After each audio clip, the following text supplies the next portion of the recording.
welcome back to another episode of Bizpedia's Team Talks. I'm delighted to have 4 members of Team Bizpedia with me. Thank you very much for being here, gents. I really appreciate it. So we're going to start off with introductions. So to my left, Pete, would you like to introduce yourself? Hi, my name's Pete Sandhu. I'm from HJS Accountants. We're a firm of accountants based on the South Coast. We help owner-managed businesses from tax, audit, accounts, structure, right through to sale, exit, mergers and acquisitions. Chaps, I'm Ryan Jupp from A1 Insurance Group. We're a group of insurance brokers based on the South Coast. Privileged enough to be in the top 50 independent now, and we can look after all your general insurance needs. Wallis from Handtech Systems, management consultancy company. We help companies with business strategy and growth and also business compliance and ISO standards. So I like to tell people that we help you make more money and stay at a job. It's a strong strapline, Paul. I like that. And hello, gents. My name's Matt Smith. I run a company called Holler. We're a video production and video marketing agency. We advise and make videos and animations for large companies, clients like Dell and Oracle. We've been going 12 years, and I started that business after 20 years as a reporter for the BBC and Sky. We're amongst the pro here, gents. So, so just on that, let's get that out of the way. So we've got your presenter for Sky and the BBC, you said? Yep. Nice. So for the other 3 of you, ever done a podcast before? No. Okay. Nope. Matt, give us some tips. What do we need to focus on here? Well, these days, I'm used to being on the other side of the camera. When I was in front of the camera, I normally had an auto cue as well, which helped. I think the key to anything like this is to just keep your point. Don't expand everything. Don't need to go into detail. Just stick to the point. Talk about what you know, and that's about it, really. Right, let's try our best to do that, okay? Right, so as you all know, the format is quite simple. Everyone's brought a question, but I'm going to just start us off with a couple of questions, actually, just to get to know you all a little bit better. So when you all arrived just a minute ago, and I went upstairs, you all smelled phenomenal, I must say. And I'm big on smell, you really did. So I would like to start. My first question is, what is your fragrance of choice? So I'm going to start with Mr. Jupp. What is your fragrance of choice, Mr. Jupp? Today, it's a little bit of Gucci. Ooh, okay. Paul, are you looking on your phone to check what fragrance you're wearing? Well, I am actually, because I would normally have Dior. Okay. But I went with Hannah, my daughter, who's just got married, up to London last week to Penhaligon's. I've never been to Penhaligon's before, and if you've not been, you should go. It's amazing. What is it? It's that they sell perfumes and scents for male and female. Been going since 18 something or other. They did a special launch of a new scent for the coronation, but they still sell the very first scent that they ever produced. And I didn't know this, but perfume was invented for men originally. Okay. And you had to be of a certain gentry to be able to afford it. Anyway, you can go on their website, and by answering a number of questions, it will tell you what scent is right for you. And typically, the website is not going to load, so I can't tell you what my next birthday present for my daughter is going to be because it's not loading, unfortunately. So I will be getting a new scent. Okay, so we got Gucci, Dior. Is that what we're saying? Because we don't know the scent you're wearing today. No, the one today is Dior. Okay. But yeah. I also wasn't expecting the podcast to start off with this question and be so informative straight. I've already learned that. So I'm happy with that. Thanks, Paul. Go to Penhaligon's. Take your intended to Penhaligon's or your mum or whoever you wish, and it's amazing little shop.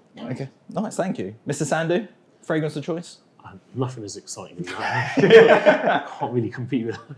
I just Dolce & Gabbana. Dolce. I'm some big brands. Matt? Do you want me to lie or do you want me to be honest? I would love you to be honest, because that's the most important thing. I have got, normally it's like some sort of Boss thing, but it's actually one I got from Marks and Spencer's about a year ago, which is a sort of woody that smells a bit like sort of Ralph Lauren Polo. But it's in there, it's the first thing I grabbed, because everything else is tucked at the back of the cupboard, so that's what it is. Nice, thank you. I've got some new scents to add. What's yours? Mine is Paco Rabanne Million. Okay. I thought it was Lynx. I was Lynx. Lynx Africa. Yeah. That is true. Old school. Yeah. All right, cool. Right, so moving on. I've got some more questions I'll throw at you guys throughout the podcast, but let's start with our first question. So, Mr. Jupp, what's on your mind? What would you like to ask? I guess for me, being office-based and having lots of people in an office and suddenly have to go working from home when COVID hit, following that, we've now taken on a hybrid working pattern. Have you guys done the same, or have you found any difficulties or challenges with suppliers and customers going hybrid? Okay. Service levels, that sort of thing. So I know we have. So let's start with the first part of that question then, which is what are people doing post-COVID from a work perspective? So you mentioned hybrid. What does that look like in your world? So we have 2 days a week in the office, Okay. and 3 days at home. But the 2 days is minimum 2 days. You can do 4 or 5. It's entirely up to you and your own personal choice. But it's all team-based. So we have lots of different teams running different types of products, but they all come in for 2 days together to keep that family team feel for learning and togetherness. How many people you got? It's 152 now, 152. Okay. So a big old workforce. Yeah, there's a fair few to keep an eye on, yeah. Pete, what's your policy at the moment? So we're a training centre, and we actively try and encourage everyone to be in the office. Was it 5 days a week? We try and encourage 5 days a week. We do have requests, which we'll look at on an individual basis for hybrid, but within the accountancy industry, it's just so much easier if everyone's in the office in terms of managing staff and having a culture where everyone's together. Okay. So right now, HJS, everyone in the office, 5 days a week, with some exceptions if people come and ask you. That's the idea. Okay. Matt, where are you at from a... Pretty much the same, actually. I mean, we were forced, obviously, like everybody was, to work from home, and we found, for us, in terms of being creative, it just didn't work. I was sort of keen to see where the staff were, but they were saying to me, "Can we go back in?" It's really difficult, I think, especially if you do anything that's collaborative, to do it in a silo. I mean, I personally, I don't like home working very much. I think it's great for mopping up stuff. I think it's great for if you need to concentrate on stuff. I like meeting people. I like bouncing ideas around. I like sort of sharing the problems and coming up with ideas. And I think it works really well. So we're back in the office 5 days a week. I think it'd be nice to sort of, once things settle down and we know what's happening. I mean, we're a reactive business. We're a very demand-led business, in terms of, I need it now, I need something now. So you've got to predict what the clients are doing. And once it settles down and you see what sort of working pattern is, we're starting to see it actually. Mondays and Fridays tend to be quiet days in terms of demand. I think the difficulty, we'll get onto this in a minute, about what challenges it's thrown to you. But in terms of working, we need to keep the lights on all the time. But I think it's much, much better. We're finding it much better to be together. Paul? So pre-COVID, we were 100% client-based. That's where our work is done at our clients. And today, we're about 50-50.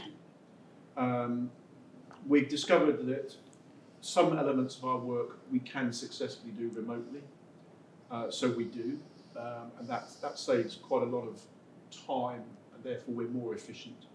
But there are elements of our work, particularly if it's a new project, that we just insist on it being face to face, because like you, we first of all like being in the room with people, and also with the type of work that we do, we need to see what's going on and feel what's going on, rather than just staring at a screen where you don't get to see what's going on behind the scenes.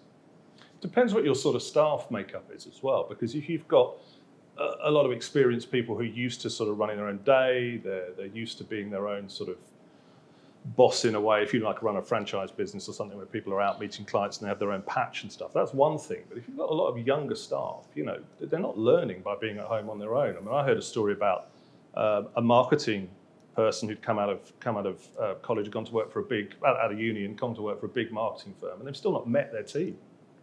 2 years on, they're working on their own. Now, you need that guidance. I remember when I started out, it's what you learn in the room is actually what teaches you how to do the job. Like the learning by osmosis, isn't it? Silent learning, Yeah. So let's stay with that then on current challenges. What do we think is the biggest challenges around this remote working, hybrid working? For us, it was, because we didn't think it would ever work. We thought there's no way in God's earth that it was going to work for us. It's going to be a car crash. And actually, COVID taught us that the teams were just as effective, if not slightly more, some people, with that flexibility to go from home. We had to bring it back though, because it comes back to the training. We couldn't take on new staff because you you can't teach somebody the technicalities of all the different products and policy wordings and all the other boring stuff with insurance.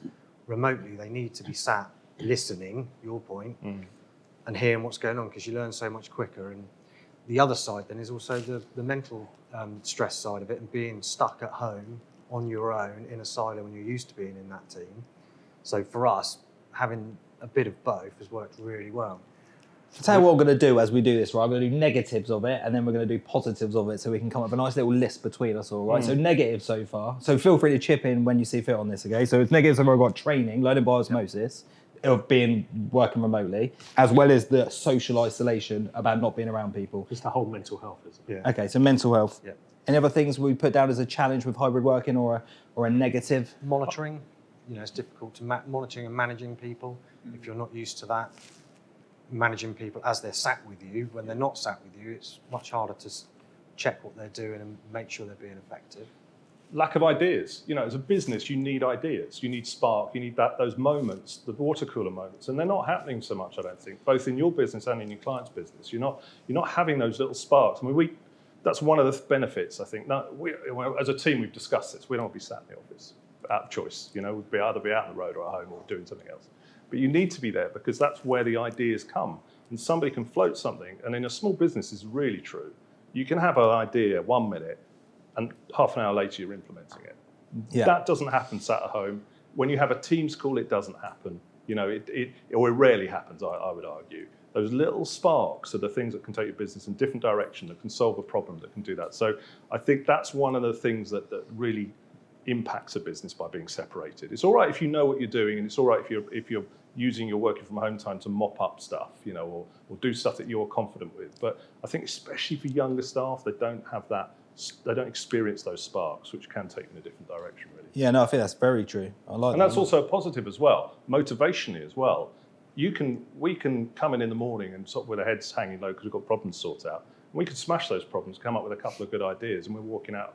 It's hard to build happier. momentum when you haven't got energy, like having human energy around you, and you're like, oh, okay, I feel like I'm making progress and moving forward. You get that when you're around people, don't you? Also letting off steam as well, during the day, we've all got fires to fight and problems to sort out, and it's easier to do it amongst people, isn't it? It's easier to sort your problems out and actually come away.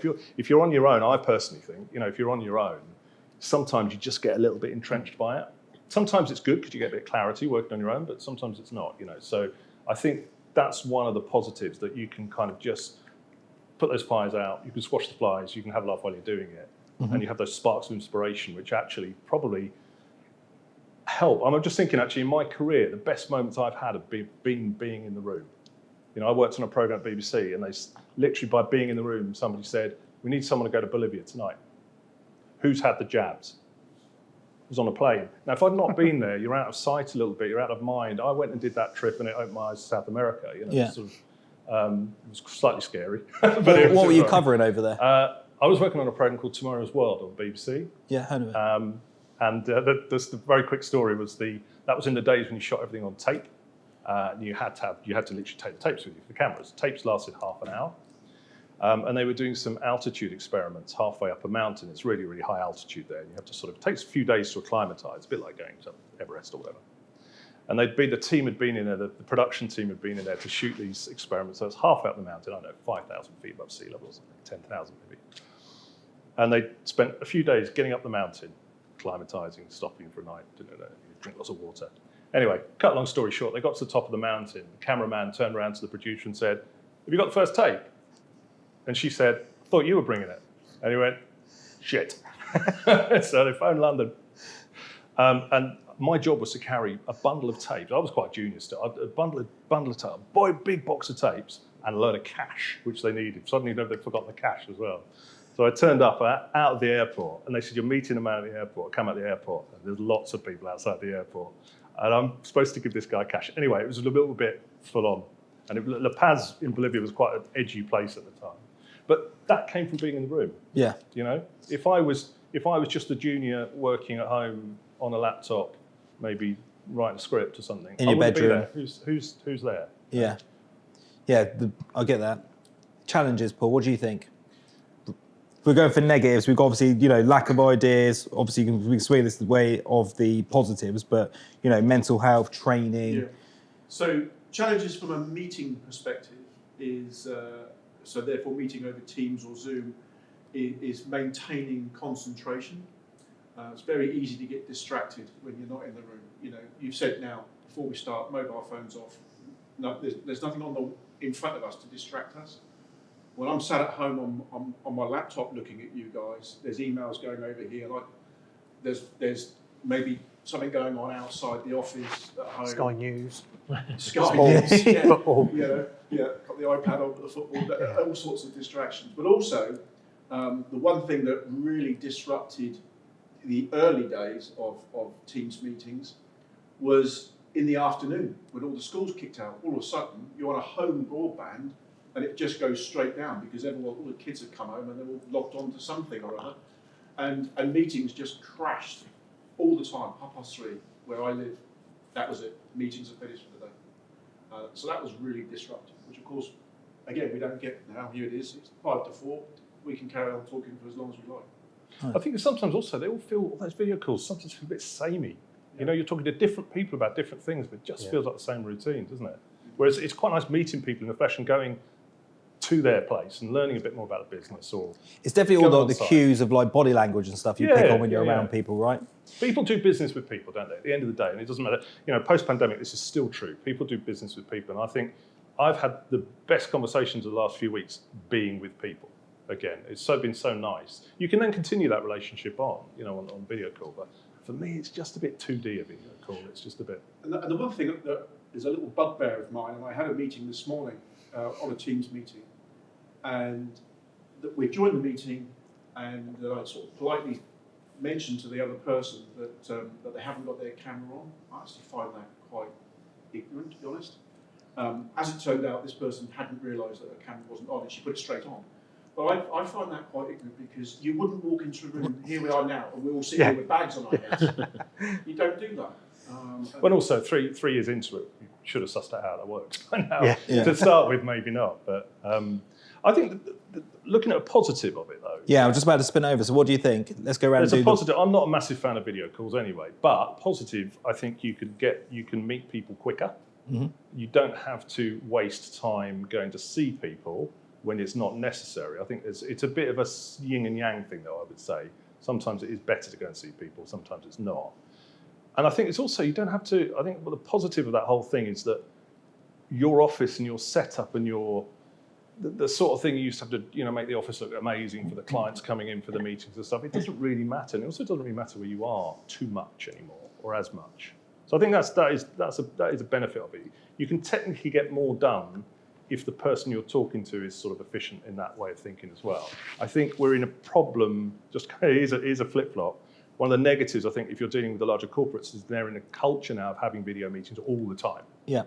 With themselves, with their suppliers, so they're in back-to-back video meetings all day. Now, we all know what happens with meetings. If you're in meetings all day, what don't you do? Work. You don't work. You don't get anything done. So I think it needs to be a little bit of a... Also, when you look at the big organisations, say of like Disney or Apple, Tesla, Amazon, they're trying to get their staff back into the office now. They were doing this hybrid working, and now they're mandating people are back for a certain amount of days a week and trying to get them back in. Because one of the big benefits on this was the employee retention, the flexibility of staff and stuff, like people wanted that. And now you've created a culture where you're trying to move people back into the office, and there's certainly some reluctancy from some people's teams to want to come back in when they're so used to just waking up at 8 o'clock and then just bolting into their own home office, right?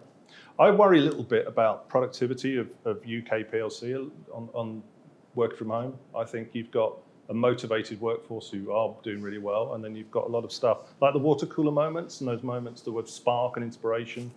Are they happening as much? I'm not sure they are. I think things have become a lot more process driven. So let's stay on those positives then. We've obviously done a lot of negatives on remote working. What would you say are the positives you're seeing on your, 2 days in, 3 days out? Staff retention. We're finding that staff want that flexibility. They like being in the office, but they also like the flexibility and the freedom of maybe getting up a little bit later, or maybe being able to take a later lunch to go and get the kids from school. So if we force everybody back in full time, our competitors won't and aren't, and we'll pick them off. And we're seeing that with our suppliers, with the insurers that aren't going back into the office. The ones that are forcing it are now losing key members of staff. So again, there's positive and negative there, but from a staff retention for us, yeah, I think people You need like, to be offering that. Yeah, they So- like a little bit of So flexibility. Pete, going to you, you're obviously 5 days in the office, but like if you were to straw man the other side of the argument and be like, yeah, we should go flexible, why would you do that? So my brother works in London. They have a hybrid model. He loves it because it's cheaper for him to be working from home. Yeah. So financially, he's in a better position. He doesn't have to pay for the parking at the train station. He doesn't have to get up earlier to go to the train station. Just for him, it's just more time. And there's more money for him because he's not spending it travelling to work. From an accountancy perspective, it's just the nature of our business. We just can't see it working. Yeah. There was a report just about San Francisco recently and how that whole city's crumbled because of working from home, and the local economy is so dependent on people coming in. And what they're saying is if it's like an early warning sign as to what could potentially happen to towns and cities if everyone or a lot of people don't come into town. Well, the bank, my wife works for a large bank, and in London now, the bank's all heading towards full-time working again because Monday and Friday, town's dead. There's nobody there. Yeah. So all the small businesses there, coffee shops, bars, restaurants, Yeah. are all dying because they haven't got the footfall from London City anymore. And that's happened in San Francisco on a larger scale. Right. Sorry to go back to negative. No. It's interesting to hear your thoughts. Paul, what are the positives of the 50% you're doing at home? So it makes us more efficient because we're not wasting time in the car getting to and from the client.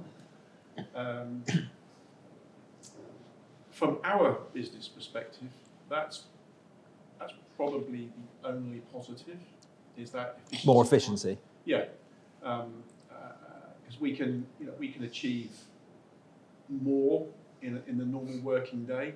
Like I say, because we haven't got that journey, which sometimes with some of our clients can be up to 3 hours each way, which is obviously a big eat out of your. Well, it doesn't eat out of your working day because you still do your working day. It just adds to the overall day because the client still expects us to be on site for a certain number of hours.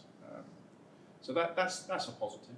This is a positive impact for the environment yeah. as well, isn't it? Yeah. It's positive, and like you said, earlier as well about some meetings don't need to be face to face. I had a sales meeting today. I mentioned it earlier with a potential new client in North Wales.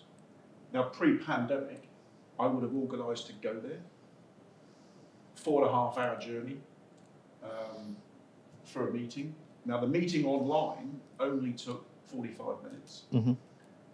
I wouldn't have gone to North Wales just for 45 minutes. So the sales meeting would have been slightly longer, but that's irrelevant. And I would have had to have tied it in with something else to make it cost effective. But that sales meeting that may end up with zero contract, it's just all cost.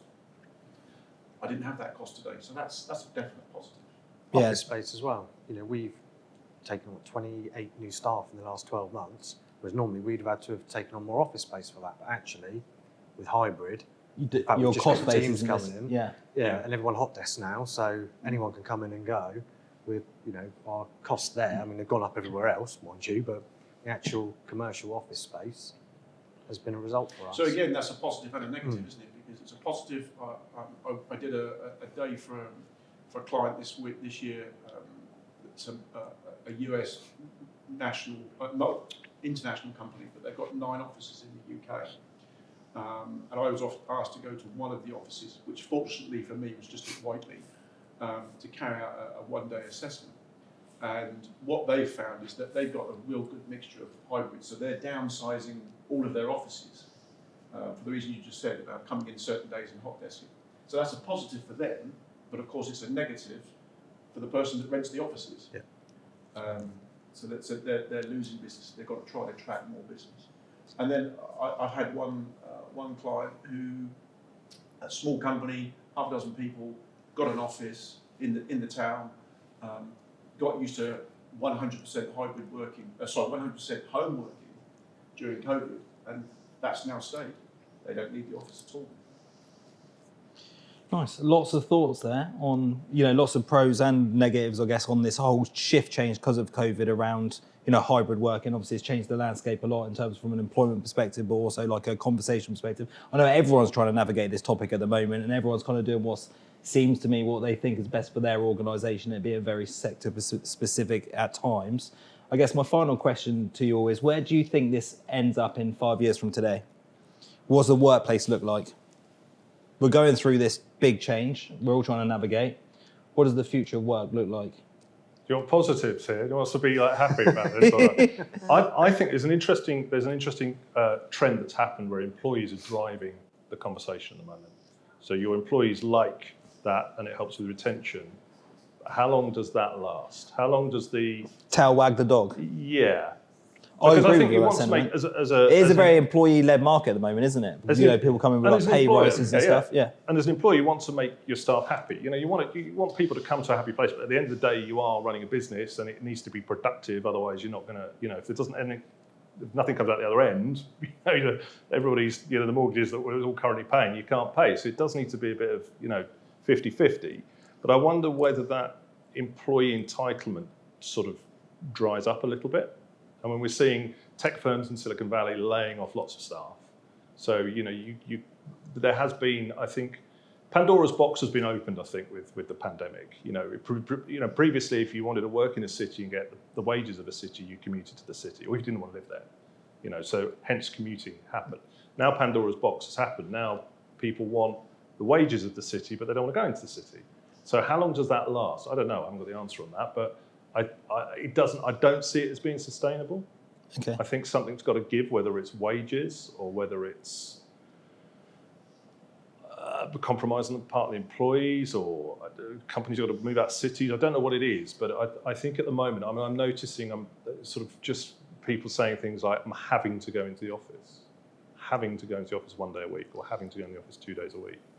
That's not healthy, I don't think, really, from a business point of view. No, agree. Pete, final thoughts. Where's all this heading?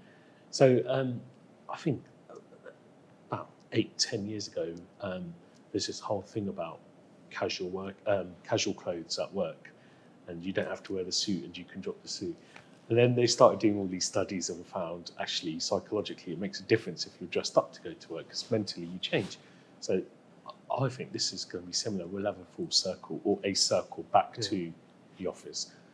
The worrying thing is they've just done, a couple of companies have come out saying 4-day week with the same wages, and we found productivity the same. I can't see how that would work. 5-day week is a 5-day week. So, but I think maybe it will come full circle. Paul?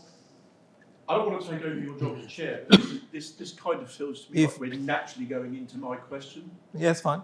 We can segue into it. We are naturally going into my question, but there's lots of things. The 4-day week, I've read, seen, heard of people doing that, and productivity stays the same. For my company, whilst it is only 2 people, the concept is still the same. We are working on a 4-day week, and our productivity is the same as if it was 5 days, because of the way we've set the business up. You mentioned about the close. That's changed. Will that ever go back? Who knows?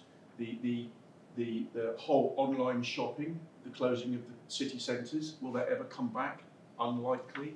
My opinion is that the Pandora's box is open, and you're not going to get it back in and close the lid. I don't think. I think that in 5 years' time, which was your question, there'll be a vast majority of organisations either all home working, or a large hybrid workforce. The interesting thing about this, though, is this isn't as a result of some sort of big study into what would make companies and UK PLC more efficient. This is a result of you were forced to stay at home. Yeah. And then you were told that you had to sort of work from home, or you had to hybrid work. It's not been done to help anybody, but people want it. They don't want to give it back. That's the difference. But that's what you've got to deal with. I think that's the challenge. Yeah. Well, it's people's expectations now, isn't it? The expectations now. You've created an expectation of people where we've adapted well in that situation to be able to be as productive as we could do it whilst working from home. And then people have got used to it, and now you're like trying to figure out, does that suit us in the modern world as we go forward? Do we take some of the good from this, and how do we integrate it's it? It's a mindset change. I've got one client in particular who, even before the pandemic, kept saying to me, and he's a late 50s, early 60s something white Western male, just to put that in a box as I am, and he kept complaining to me about one member of staff because they were always working from home on a Friday. This was before the pandemic. And my question to him was, is he still hitting the goal? Yes. What's your problem? You've set him a goal, he's hitting it every week. What's your problem? Well, he's not at work. Doesn't matter. You've got to separate being at work and doing what you've asked him to do, what's in his contract, the KPI you've hit. If you don't like it, change the KPI. Yeah, but then what happens if he still does it in 4 days? Fine. Everyone's a winner. Devil's advocate, though, we're coming on to like how do you keep your staff and how do you keep them? If I'm working for a company and I've got a KPI to hit and I've got a task to do and I do it, psychologically I'm going to get bored. I need a challenge, and that's one of the old-fashioned reasons people used to move jobs was they wanted a challenge. They were bored with what they did. They've got a bit monotonous. They knew how to do it. The challenge, I think, for employers is to not only is give people that flexibility, but also just make their job interesting. You can't necessarily do it at the end of a broadband line. I think you've got to have that mix, which is why it goes. I think there's things you can do in terms of retaining staff along with that do make it work a little bit better. But I think there's a big difference between how it works for SMEs and how it works for corporate. Agreed. And I think corporate, if you're working for a corporate company, maybe you're in a bigger boat. You don't feel the storm bash you around quite so much. When you're an SME, you need to do what's right for the business and your employees. Because if you don't look after the business, if you just look after your employees, I'm not talking about this from an emotional point of view. I'm talking from a practical point of view. Don't look after the business. There are no employees. Because if there's got to be some give and take in that thing. Brian, what's your final thoughts on this? Where's the world 5 years from today? Where are we? I don't think personally there'll be certain sectors that will all move back to full-time office. I think there's going to be more push in the city from some of the bigger firms to get, I hope from our point of view, the insurance companies will move back in. But I think we're in that Pandora's box is open and closing is going to be very difficult because employees, as long as they're still working efficiently and hitting those markers, they do hold some of the keys. So I don't think there'll be a lot of change just yet, but I do think we will end up doing a full circle in the end in certain sectors. It will just happen naturally, but I don't know how soon. I think in terms of retention for staff as well, this is quite important. I mean, we've both got businesses where we need to be in, so you need to make that fun as well. So otherwise, there is a sort of feeling that, well, everybody else, my mate works from home a lot of the time. So things you can do as an employee, you can obviously just reward and use opportunity. If you're quiet, if you're going to be quiet tomorrow, I do this all the time. Let's take tomorrow off. Let's just have a do-it day. Let's just do it. And the return is when we're busy, we'll do something. We'll put a bit of extra effort in.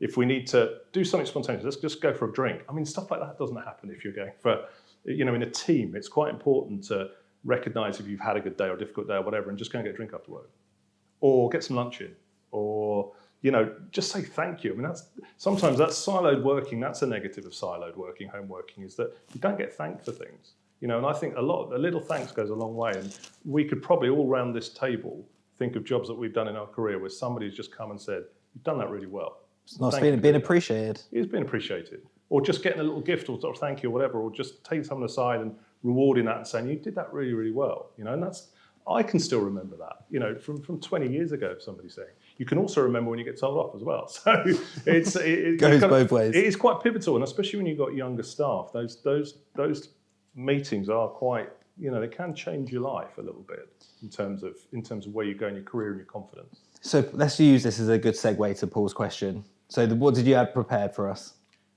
So with the UK Limited suffering at the moment to find quality staff for various reasons, pandemic being one of them, but finding quality staff and retain them, what are your tips for engaging and incentivising your staff to make them want to stay with you? All right, okay. Everyone got that? Tips for engaging, motivating, retaining your staff. Okay, who wants to kick us off?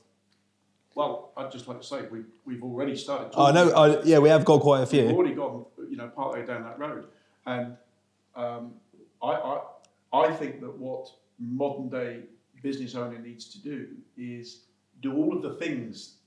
I'm with you 100%. All of those things, and find a way of merging that with the hybrid working. So I had a client before pandemic. They went, unfortunately, because of.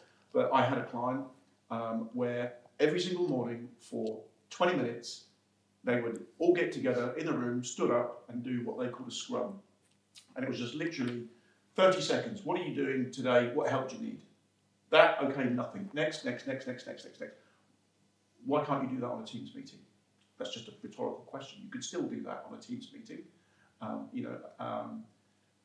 Definitely this reward thing, in my experience, not enough business owners actually say thank you. Okay, appreciation. Because everybody focuses on the bad things, don't they?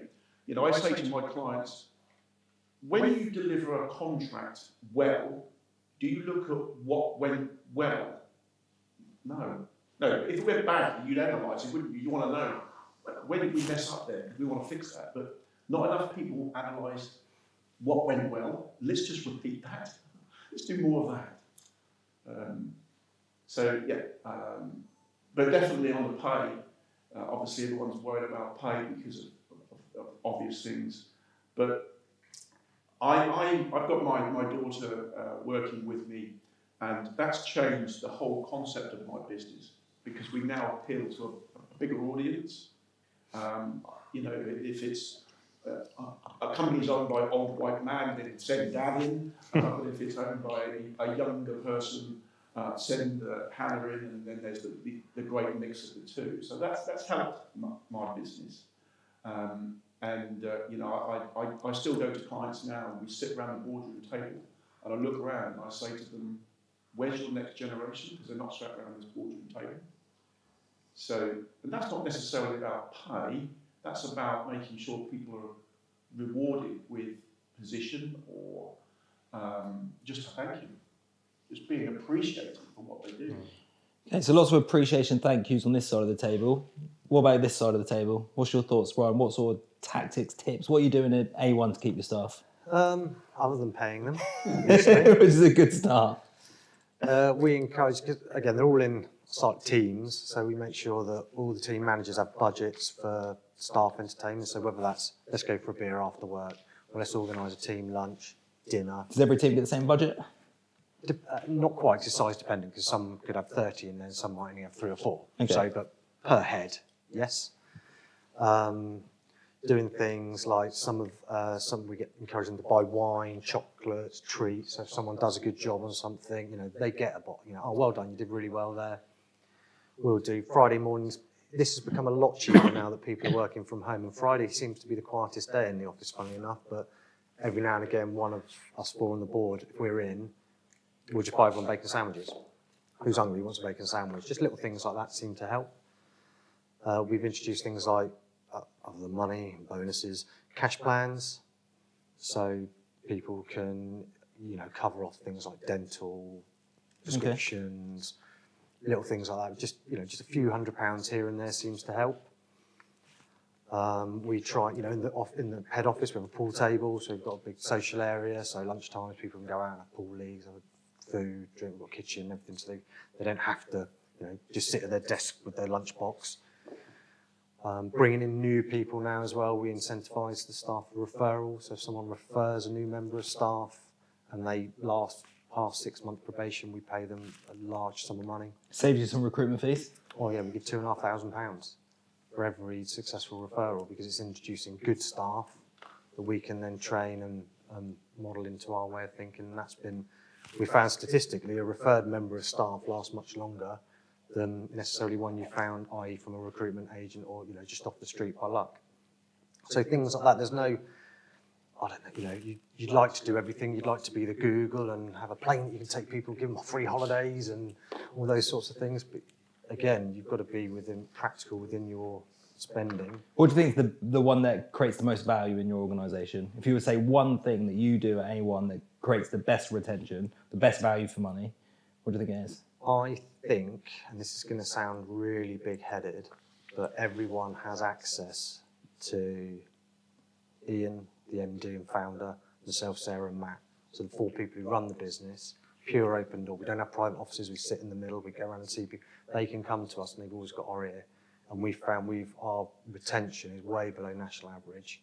Way above. Better way above, sorry, yeah, way below. Way above now. Because they've got a Way direct above. line of communication to the leadership team. I think that really, really helps because they know if they can put a question or an idea and it doesn't have to filter through 1,000 different people before it gets a yes or no. It'll get an immediate, oh no, buddy, we tried that before and it was a car crash because of this. Or actually, that's a really good idea.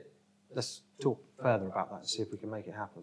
I think that really, for us personally, that Yeah, it makes really a lot of helps. sense to me, And that's actually. the good- Being visible and being... being independent as well. It is, the buck stops with us and we'll give you a straight answer there and then.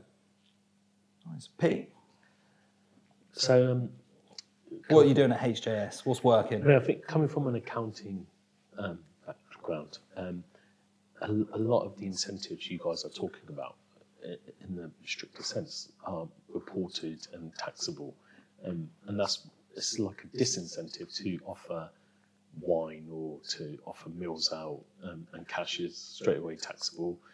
Cash plan is, the cash plan So is it's- taxable, but it works out about £1 a month. Yeah, it depends on your income tax rate. So I don't know if the government's intended to, or it's just disincentivizes you to offer these things to staff, and then you can't exclude one person. It's like inclusion for all, and as an SME, it can be quite expensive because then you've got the national insurance and the tax, and the employee, you're paying them £2,500, but they might only get £1,200 because of their tax bracket. So I love Bispedia, right? Because we have like different perspectives. I like the accountancy perspective on it. We're talking incentives and rewards, and we're coming at it from what it's costing you. It's very difficult to offer incentives without looking at the entire cost base, and it can become another big expense. We find that the younger, the Gen Z or the new gen, they have higher expectations in terms of what they are entitled to or their entitlement. So we don't encourage having lunch at your desk. So we have like a communal area. We don't have the Google offices, but we've tried to make our offices funky with breakout areas, people where they can sit and talk together. We try and take them out. We have a social budget, but again, not per group, so it's for the entire company, so everyone's included. But again, it all boils down to cost and whether they would like that or whether they just like more money at the end of each month. I don't think there's a right or wrong answer. It's just very difficult because you've got the older people that would just want more money. You've got Gen Z that would want to be socialising and going out. Same question I asked Ryan then. What's the number one thing you do at HGS you think, or even in the restaurants, because I know we didn't mention that earlier, but you've got a few restaurants. What's the number one thing you do from a staff retention, you think, the one thing that you guys do? So it's similar in that they'd have direct access to us. You can't nick Ryan's, you've got to come with something new. I thought that was a really good answer. It was a great answer. Open door policy. Yeah, got in there first. I don't think there's any one thing that we do that we successfully retain staff. We try and offer training, we try and offer like value for staying with us, but at the moment I think the conditions are really difficult, and there is a lot of mobility in our industry sectors, in both the accountancy and the restaurants.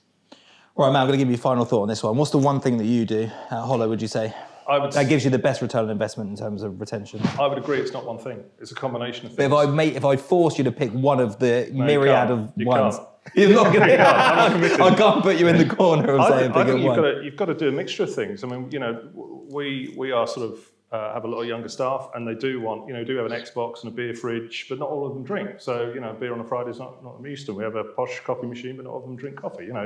It's not that. But for me, it is sort of being appreciating. It's having that open door policy. It's giving guidance and saying thanks, but it's also incentivizing. It's if one of our team gets a good Google review for us, we put some money in the pot and it all goes towards going out, and they choose where they're going out to. But that's maybe not the thing they remember. Maybe it's you let them go early on a Friday. Maybe you did it, or maybe it was just that time you sat them down and just said, you want to have a chat? Or do you want to, what's on your mind? It might be, it's difficult to say. I think you've got to be, as an employer, you've got to be flexible, but you've also got to be empathetic. But you've also, it's like being a parent. You've got to be empathetic, but also, you know. Got to be a good listener. You've got to be a good listener, but you've also got to sort of actually say, look, guys, we need to crack on because we need to get this out, because we need to get it built. You know, that's hard sometimes. I think people shy away from that. But a business owner, you've got to be a bit like a parent. You've got to love and you know, sometimes sort of say the thing they don't want to hear sometimes. So it's a little bit like that with an employee. Tough love. Yeah, I think people have moved on. I've been lucky, you know, so people have stayed with us for a long time and then moved on to better things. And they've always said, and I've always sort of tried to do a little exit interview to say what's been the issue. They just want to do something else, or they want to move somewhere else. They want to move into the city. This was pre-pandemic, but they've all said, I've liked being here because of this, and this, and this. And it's often, if you ever ask that question, it's not the answer you think you're going to get. So one answer, I'm afraid I can't give. Can't give me, okay, I'll take that. You've given loads of great answers, all of you have, so I really appreciate it. So we're 3 questions in, we did the fragrances, we've done the hybrid working, we've done the staff retention. I'm going to throw in another one just for good measure. No, absolutely not, Paul, no. So, do you know what? No, let's move on. You can save it, we'll do it in a bit. My next question to you all is, God, you're throwing me off a thing. Okay, I know what I was going to ask you. Favourite film? I want to know everyone's favourite film. Okay. That's another one. Another one. Okay. Oh no, I'm pigeon. You know, I'm just asking for one. You can have Mirias. Just give me one. What's yours then? Mine would be Man on Fire. Denzel Washington. A big Denzel Washington fan. I like most of his films, but I remember watching Man on Fire, and I love it. He's got this little. Have you ever seen it? Any of you seen it?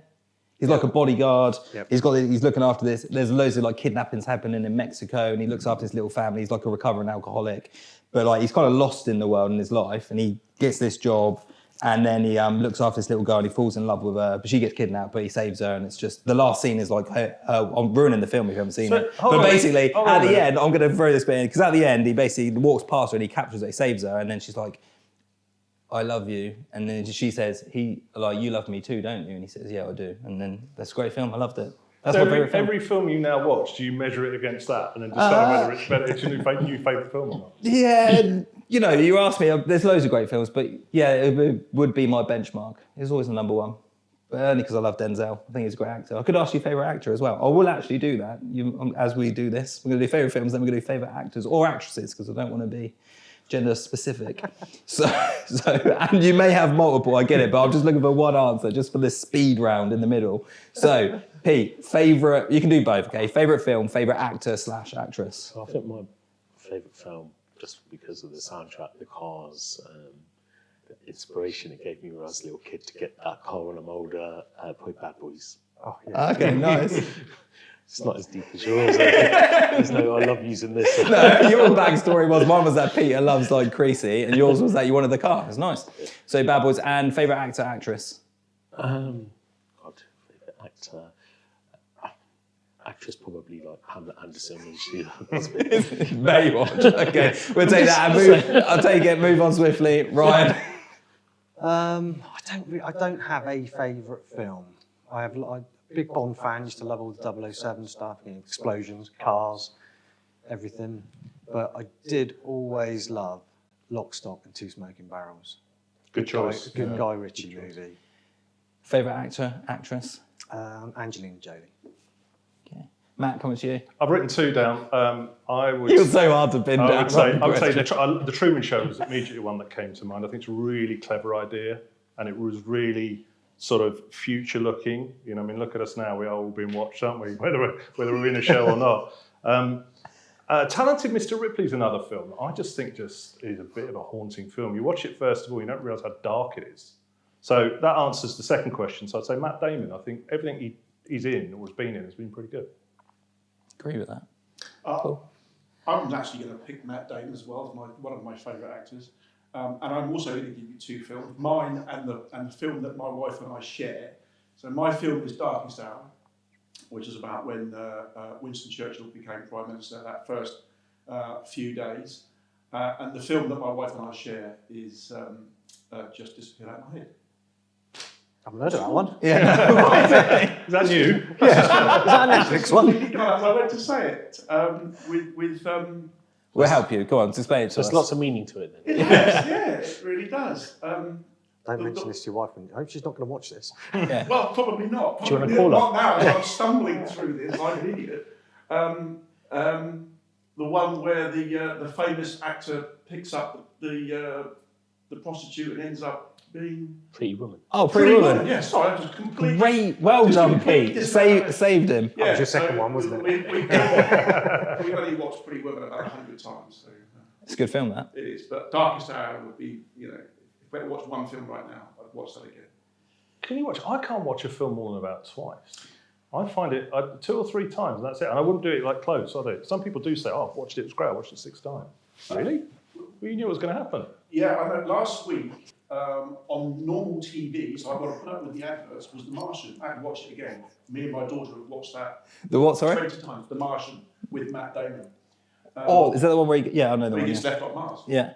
It was on again this week, and I just thought I could watch it again. And I did. I've watched It's when that you always it's when you times. sit there and Yeah. watch it, and you watch all the adverts. And think, I could just watch this any time. I know. It used to be in the old days you had the DVD. Why would I just sat and watch that for 3 hours? I know. On DVD. It's crazy. Right, I enjoyed that. Thank you very much for sharing. As I hijacked just on favourite actors, actresses, and films. Let's move on to our next 2 questions. Who wants to go?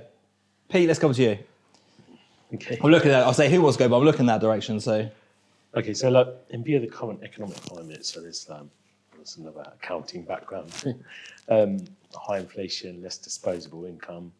We've got strikes, increased interest rates with possibly another interest rate rise coming up. What one policy would you introduce to try and improve the economy? So is this like a question where we all have to imagine ourselves as the Chancellor of the Exchequer? We can, yeah. Is that right? We can We're do coming that. out of the policy for the UK. Or are we talking about it from a business point of view? Or both? So I thought of it from like a macro point, so for the economy, but Well, Great Britain PLC. Well, I would just say, I mean, I'll start on the sort of like small business angle, because I think small businesses employ most of the people in this country. Small business owners are not having a great time at the moment. And I think 12 years ago when I started a company up, it felt like it was worth the effort, I would say, of taking the risk, because there's a risk when you run a small business. Now, I think with corporation tax rises, with tax being squeezed, tax squeezes, with basically dividend tax being squeezed to almost nothing, there's not much incentive to take the risk, and that I think is slightly concerning. I think we've always been quite an entrepreneurial country. Entrepreneurs Relief is another one. Entrepreneurs Relief, is that going? Is that staying? Well, no, it's just reduced dramatically, hasn't it? Yeah, okay. So everything's So the shrinking. incentive's going, yeah. yeah. And I think starting a business is a risk, but if you've got the idea and the drive and the passion to do it, you do it, and then you sort of find, well, actually, maybe I'm better off staying in a job. When you've got accountants, my accountant said, you're going to have to mix your things up. Stop taking dividends, take salary. It's actually, you start thinking, hold on a minute, I'm already collecting 5 lots of taxes. And when I started my business, my accountant, who's great, very, very blunt and to the point, she said, you've got to think about, 1, that business isn't you. 2, you're a tax collection machine. Get over it. That's what you do. You collect corporation tax, you pay your rates, you do the et cetera, employers relief, you collect PAYE, you collect VAT. That's what you do. But I think if they were going to do something, I think they really honestly need to look at incentivizing people to run small businesses. Because at the moment, if you look at it on paper, it's kind of not worth it. So you say you get one policy change. Corporation tax. Okay. Just leave alone. Okay. Leave alone. At the rate it is, just leave alone and allow productivity to come up. If you keep that rate down, it incentivizes people to do it more, I think. Or dividends, that's the other one. But just do something to make small business owner have a little bit of a spring in their step, because a lot of small businesses are started by people. I did this. I'm sure you guys did it as well. You end up sort of having that conversation with a friend. You run a business, is it worth it? What do I do? And if they say, yeah, it's good, it will keep you awake at night, but if you work hard, you'll get something out of it. And I think that's the thing the Chancellor needs to do. I think we've sort of been dumped on a little bit by a great height after 2 or 3 sort of rough years. And I think that's the one thing that he or she, if they're a female Chancellor, needs to think about. Okay. Ryan. That is a tough question. It is. Um, Don't worry, I'll think come to for- Pete for his thoughts yeah, as well. I think for me, and this has got both a positive and a negative for my line of work, is privatise the NHS. Positive being, I know, yeah. Controversial. Political football. Positive that, you know, if you follow the pension mantra and if you employ more than 10 people, you have to provide private health. So we would sell a lot more PMI. Negative being we employ a lot more than 10 people, so it's going to cost us a small fortune. But I think, you know, the NHS is obviously in trouble, has been for a number of years. Maybe it's flawed. I think we're one of the only countries that still provide something like that. So that would help wholeheartedly. Okay. Privatise the NHS. Controversial enough. Paul? Don't throw something at me. No, I've been saying something very similar for years, but unfortunately, it doesn't matter what party, no one will stand up and say that because it will be political suicide. But that has to happen, in my opinion. Some form of privatisation. I certainly like your ideas as a small business owner. I'm just becoming a tax collector. I don't understand when you are 100% B2B, as I am, why the government bothers with VAT, because it's a pain in my backside for no gain whatsoever. It's just a constant pain. And all I'm doing is I'm collecting it from you and you're paying it, collecting it from me, and it's just pointless, I think. But the one policy, and not as a Chancellor, but as the Prime Minister, one policy I'd put in place, which would be really wind a lot of people up, is I would ban strikes altogether. I'd make it illegal. I don't disagree that everyone has a right to voice their opinion and ensure that their employer is giving them what they should get and what they deserve. But how disruptive is it when we have all of these strikes? It just costs the economy a lot of money. It costs me a lot of money when, you know, I'll need to catch the train tomorrow. Oh, they're on strike. That's great. So now I've got to drive, which is costing me efficiency time. It's costing me polluting the environment. The Prime Minister banning strikes would have a good effect on the economy because it would lessen disruption, which would save people money. That's my point. Theory. That's your theory. No, I mean, it's good we're brainstorming out here, aren't we? Like I said, We've got privatise the NHS, we've got ban strikes, we've got some everyone has incentivise. the right to voice their opinion, and let's go back to the NHS. They work silly hours, but they only, they say they work 60 hours, but they only get paid for 40. But instead of strike, just work 40 hours. Just worked, because it worked to all what they used to call it, wasn't it? It's interesting because we covered the COVID, right? It's the unintended consequences that we're facing now from a work perspective around shutting everyone being and having to work from home, right? Yeah. So you could have an argument for these privatise the NHS and like banning strikes, and the consequences would trickle down to grow the economy. That's what I'm going to be pro on your cases here, because yours are very direct. Like let's just incentivise like small business owners. But if you talk about radical ideas that might have some intended consequences, they could be those things. We're talking business here, but I think as an employee, and I never knew this, when I was an employee, but you're part of a cog in a bigger system. So if the train doesn't run, somebody doesn't go and buy that roll from the small cafe around the corner, or the coffee from the coffee shop or whatever, doesn't go out after work at the pub and have a drink, doesn't buy some new clothes because they need to go to the office. It's all a cog. We're all cogs in a larger thing. And if the cogs stop working, I think at the moment we're sort of looking at a situation, what about me? I want to work at home. I want to do this. I want to do that. Well, yeah, okay, that's great. But actually, that runs out of gas after a while. Because if the people if there's strikes on the trains, people I can't use the train because it's going to be on strike. They're not going to the office. The train shrinks. Suddenly people use it less. Suddenly people less, and they're not buying that coffee. I think people need to realise that it's all quite an ecosystem. Everything, it's not just about profit and loss and money and all that sort of stuff. Your job supports other jobs. Those jobs support other jobs, and that all goes around in a sort of circle. So none of us like working. Some people do.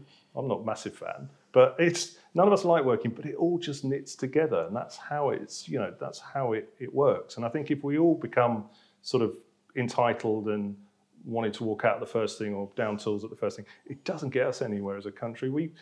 I just feel in 2019 we were quite a buzzy country. We were going places, and I just feel post-pandemic we've all got very lethargic about everything. So I would.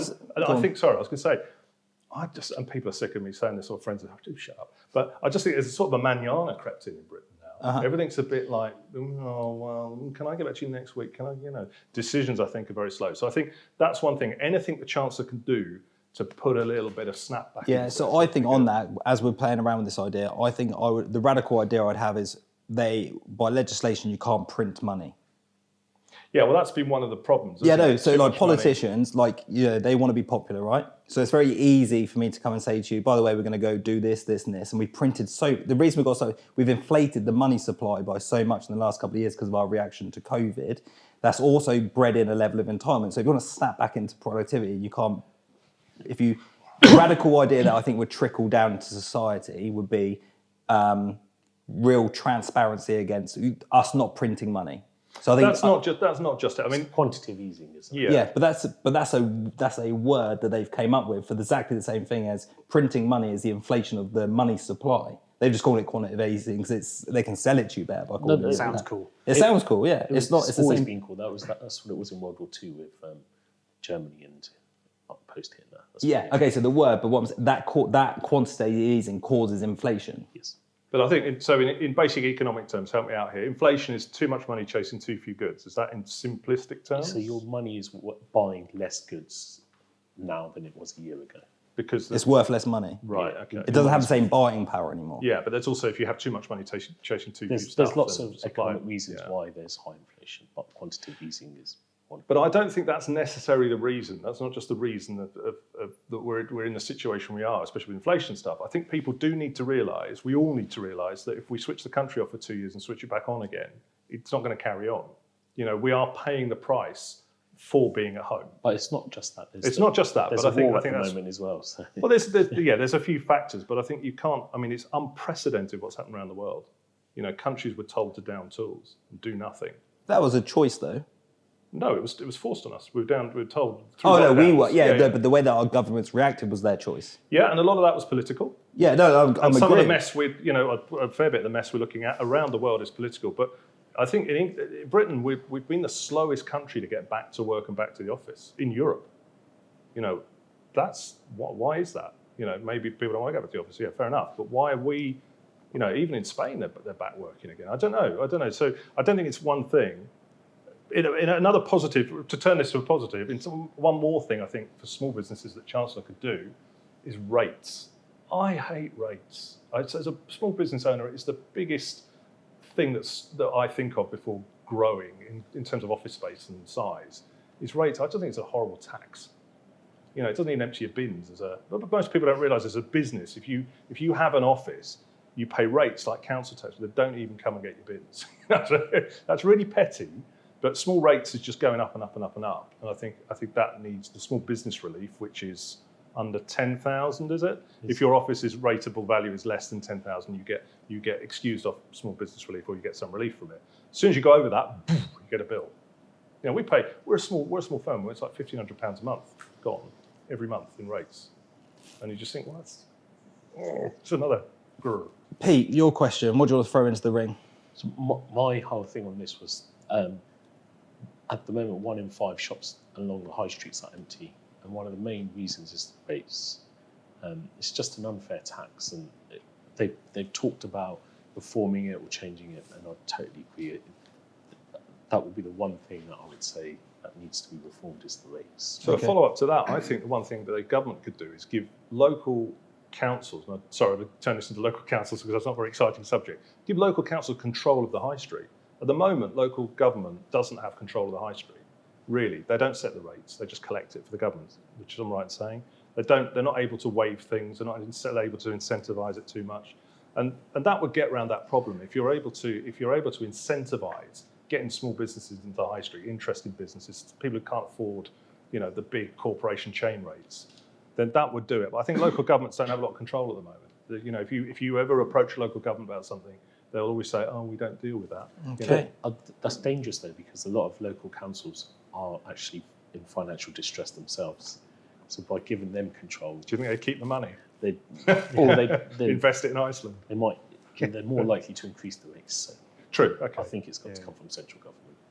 Okay. Well, there's a lot of food for thought there in terms of policy. We had everything from like privatise the NHS to mandate no print of money to banning strikes. Then we had some more practical, like we had some radical ideas and we had some really practical on the ground ideas in terms of incentivizing businesses with CT and also like rates and stuff. So I appreciate that. We'll send this to Jeremy Hunt and see what he thinks.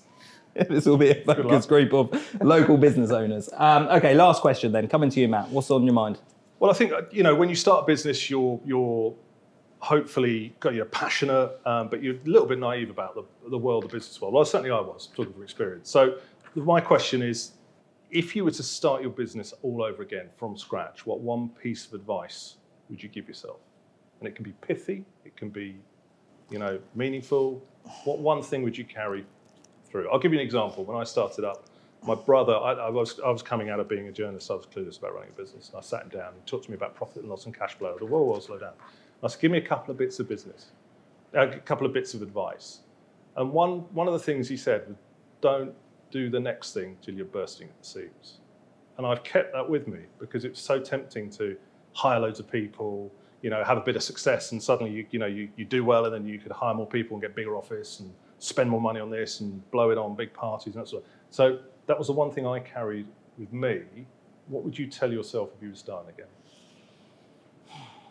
I'll kick us off. I think one thing I'd go back and say to myself would be, I heard someone say, don't be a magpie. I've been very bad at being a magpie for the last... What, stealing stuff? Yeah, stealing stuff. Just anything shiny, getting drawn to it. So one thing I'm really trying to, not focusing enough on like the brick by brick approach to actually building a great organisation, right? So I think if I go back in time, I'd be like, don't get distracted so easily, Josh. Focus on one thing, do it well, and then you can move on to the next thing. I think I'd be a lot further ahead in my career in business if I told myself that lesson before, 6-7 years ago. So I think if I go back, I'd have that conversation with myself and say, look, don't get distracted, focus, take your time getting this bit right, and then build the next building block on top of it. That'd be what I'd say.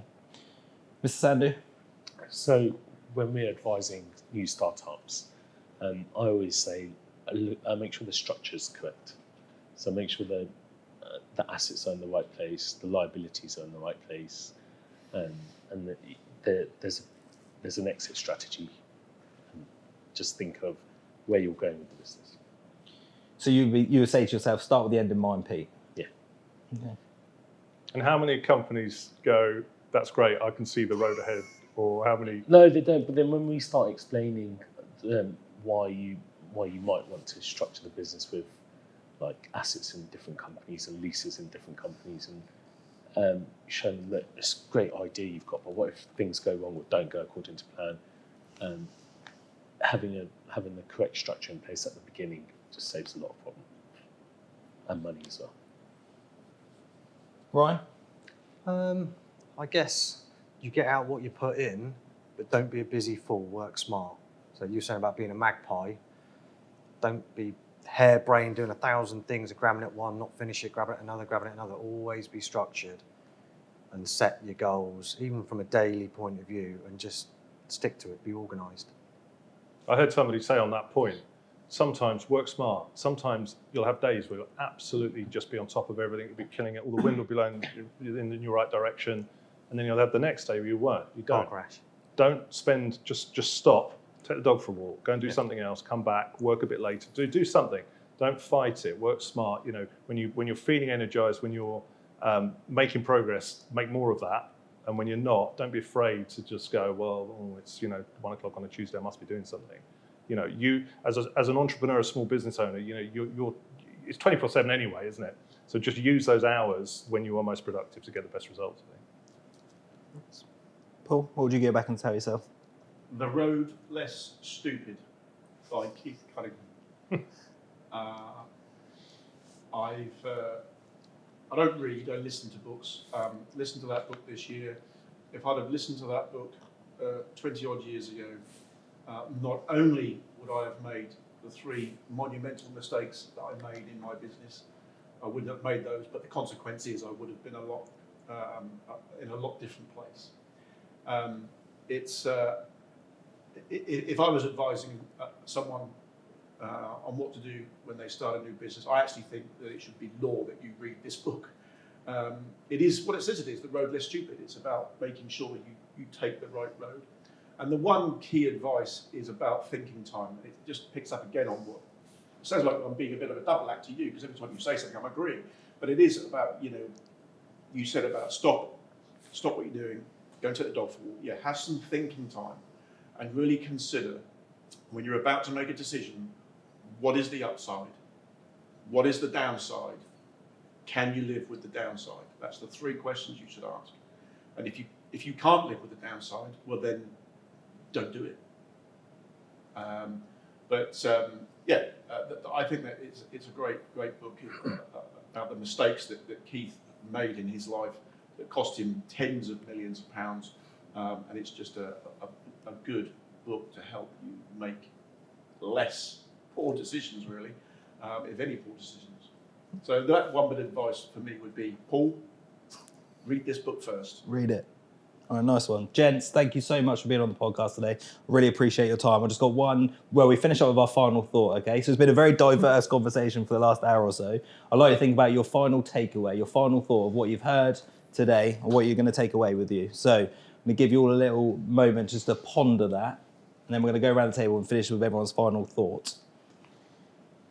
Mine, I'll start off, just so you guys, mine would probably be your fragrances. And actually, that I learned, I know we started off on fragrances, but I've got a lot of recommendations. But also, thank you for educating me on the fact that actually perfume started for men. I didn't know that. So it started off with a bang.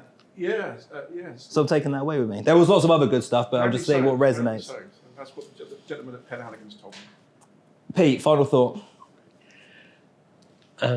So the whole hybrid working, I don't think is going to go away, and I think as a firm, we will probably need to address that in terms of helping us with our recruitment. Mr. Jupp? Yeah, it's good to hear about the hybrid and the different takes on that, but it's learning I've got a new fragrance shop to go to in London now to take my good lady wife for some big hints. Penhaligon's Covent Garden. Matt, final thought? Not to go to the cinema with you, because nothing will live up to your favourite film, which you will go on about, even if I tell you something's brilliant. I think also a tip on that is never go to the cinema and tell them, if you've seen a film before and you take a friend to the cinema or you take your other half, no, don't talk the film up. I've learned this from experience, because if you say it's really good, and then just, what? It's rather rubbish. Whereas if you go in with low expectations, all right. But no, I'm not going to the cinema with you. Okay. It's just going to be very, very fun. I'll say that. Well, final thought. Certainly around the first 2 questions, it's about culture. It's about creating the right culture within your organisation, within the country, within your own household, and then people will want to do for you what you want them to do. Is make them feel appreciated and that you care. Nice. Well, on that note, I would like to appreciate all 4 of you. So Matt, Paul, Pete and Ryan, thank you so much for giving up your time and being here today. I really appreciate it. Thanks for making the journey. Thanks to our audience for listening. Until next time, Team Talks out.